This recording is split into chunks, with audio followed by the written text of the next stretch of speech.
All empathic, sensitive souls. It is Friday. Oh, happy Friday, everyone. I hope your week went well. For being a 4-day work week, holy smokes, has it been insane. I have been busier this past week than I have been probably since the last month and week. Oh, I don't know what the deal is, but it has just been insane. How has the mantra set? Being grateful for those who have sacrificed for us, or just being grateful in general? Did the tips on Wednesday, did that help anybody? Start small, recognizing and focusing on little things to be grateful for, especially when you're down in the dumps and you're sad. Trying to shift your perspective, look at things a different way, reframe a challenge into what is it teaching me, instead of being, oh, it's the worst thing ever. Well, what can I learn from this? What is this teaching me? Resilience is good. How to stay calm, how to calm my anxiety. That's what I always go through. Yesterday was trials and tribulations at work.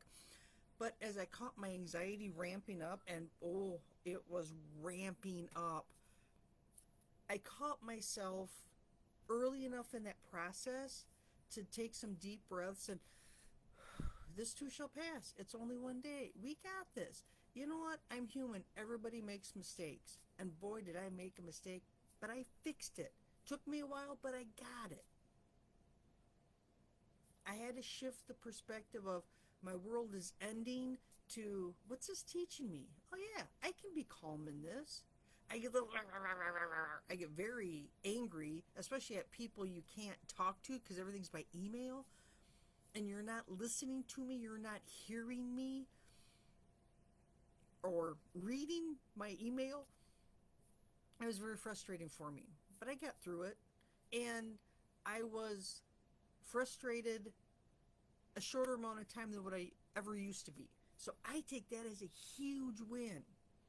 I had to shift my perspective. And then I talked it out with my coworker. I can't believe I did that. Oh my gosh. And of course, I always add humor into it, because if you can't laugh at yourself, what can you laugh at, right? So I had to connect with a coworker who commiserated with me, and then she's like, Denise, what are you thinking? I don't know. When I got home, or actually on my way home, is when I practice my mindfulness, where I review my day and then I sit in the silence and listen to the wind whistle through the windows, and watch nature go by me as I'm driving, and just calm myself down. I start, when I go down that spiral pit of despair, trying to reflect on some of the positive things that happened. And it's really hard when you're not feeling very positive. But for me, like yesterday, it was, I made it through. Oh, wow, that was great. I wasn't as angry or frustrated for such a long period of time. That's a positive. I'll take that as a win. I did it the week before. Am I changing my perspective? Am I learning and growing? I'll take it as an affirmative. Of course, getting out in nature always helps. This weekend's supposed to be fabulous, so I hope that you can get out in nature and do some grounding. Take your socks and shoes off, sit with your feet in the soil, and just exchange energy with the earth. It works wonders for your mood and your attitude. Working with animals is another huge one. I watched a video last night, and a gentleman was talking about he could not live without his horses because his horses ground him. When he's with his horses, it is you and the horse, and everything else around you doesn't matter.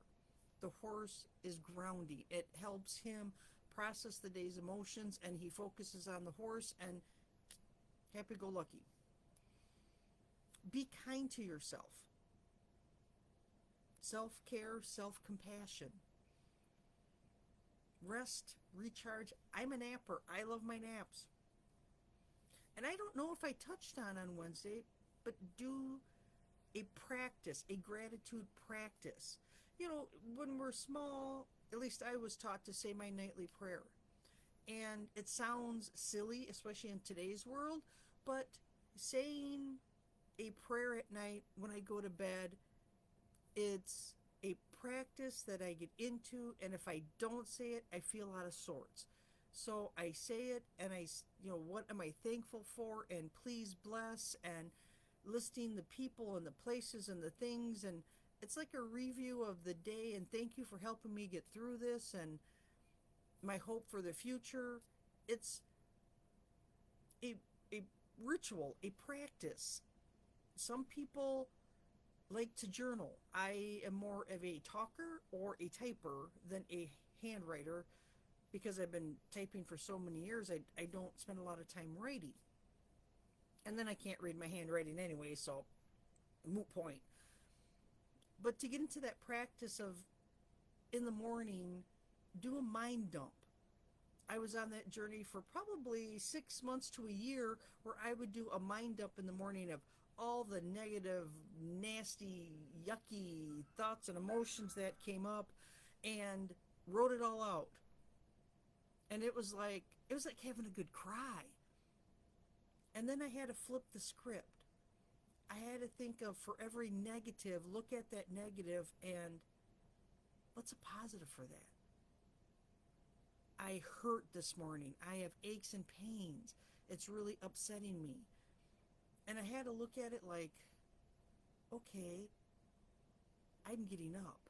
There's people that can't. I have aches and pains. It means I can feel. And I've either done things to cause those aches and pains, like rake my lawn or whatever the case may be, shovel the snow, mow the yard, whatever.